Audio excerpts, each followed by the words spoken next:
नमस्कार। CB live के health care show में आपका स्वागत है और इस शो में हम बात करेंगे आज आईबीएस यानी कि अक्सर लोगों के पेट में दर्द रहता है, अपच रहती है और कई तरीके की परेशानियों से वो जूझते हैं। कभी नींद गायब, कभी चिड़चिड़ापन और कई तरीके की दिक्कतें होती हैं। तो ये आखिर आईबीएस है क्या और लोग इसके बारे में बहुत कम जानते हैं। तो हम डॉक्टर शीतल शाह के पास पहुंचे और उनसे पूछा कि डॉक्टर साहब हमारे दर्शकों के लिए समझाइए कि आईबीएस क्या है, क्या लक्षण आते हैं और क्या इसके बचाव के उपाय हैं। विस्तार से उन्होंने आपके लिए समझाया है, सुनिए। आज बात करेंगे पेट की बीमारियों से संबंधित। हमारे पास बहुत सारे मरीज आते हैं, खास करके जो आदिवासी आंचल बेल्ट से आते हैं या अच्छे करके लोगों में भी ये बीमारी अक्सर पाती है। उसको हम लोग इरिटेबल बोवेल सिंड्रोम बोलते हैं, आईबीएस। आईबीएस दो तरह का होता है, आईबीएस जिसमें कॉन्स्टिपेशन यानी कब्जियत ज़्यादा रहता हो, और आईबीएस डी जिसमें व्यक्ति को दिन में 2-3 बार दस्त जाना पड़ता है।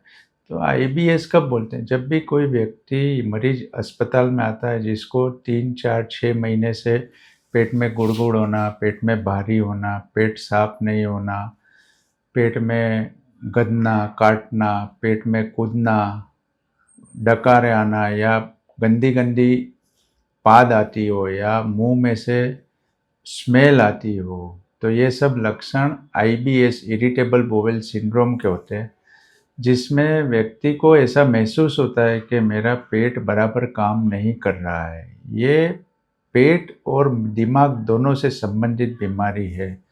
जब कोई व्यक्ति बहुत ज़्यादा फ्री रहता हो, कोई बहुत ज़्यादा कोई चीज़ को लेके तनाव में रहता हो, तो ये सब मगज में से जो रिएक्शन आता है, जो हॉर्मोन्स का बैलेंस है वो बिगड़ जाता है।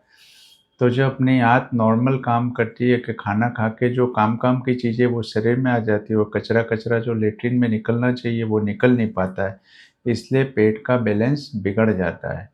जब कोई व्यक्ति को पेट के संबंधित कोई भी तकलीफ हो और उसको 3-4 जो निशानियाँ जो ऐसा सूचित करती है कि उसके लीवर या पेट में आँत में तकलीफ हो सकती है, वो है उसको लेट्रिन में खून आना या उल्टी में खून आना, या उसको सोनोग्राफी करवाता है तो पेट में आँत से संबंधित, लीवर से संबंधित कोई बीमारी आती है। और तीसरा, उसका अनपेक्षित वज़न कम हो जाना।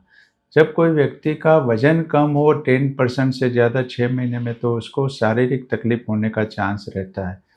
ये आईबीएस है वो प्योरली मानसिक विचारों से संबंधित बीमारी है। इसकी इलाज है दवा गोली, पर व्यक्ति को अपने आप ही उसमें से बाहर आना पड़ता है। उसको सोचना पड़ता है कि मुझे अब कोई बीमारी नहीं है, मेरा पेट अच्छा रहता है। और उसके जो मेन इलाज है वो है खान-पान है। जो व्यक्ति बहुत ज़्यादा बाज़ार की या रेस्टोरेंट की या ब्रेड, पाव, मैदा खाता हो, तो उसको कम करके हरी सब्ज़ी और कटे हुए फ्रूट्स ज़्यादा खाने चाहिए। वो योगा, प्राणायाम में विश्वास रखता हो तो कपालभाति, अनुलोम-विलोम, भस्त्रिका ये सब करना चाहिए। उसको रेगुलर एक्सरसाइज करनी चाहिए। आधा घंटे का वॉक दिन में करे तो उसकी आँत बहुत अच्छी साफ़ रहती है। ज़्यादातर हमारे पास मरीज आते हैं जो आदिवासी रहते हैं, वो पेट में ऐसे लक्षण हो, सोनोग्राफी 2-3 बार करवा दी, कुछ नहीं आ रहा है, तो फिर वो लोग भोपे बड़वे के पास चले जाता है।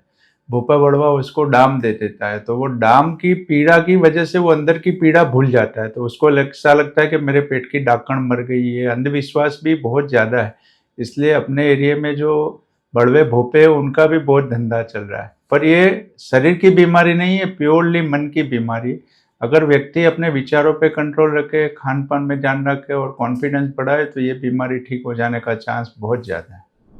तो आज के हेल्थ केयर शो में इतना ही। अगले हफ्ते फिर किसी एक नई डिजीज पर बातचीत होगी। बने रहिए सीबी लाइव के साथ।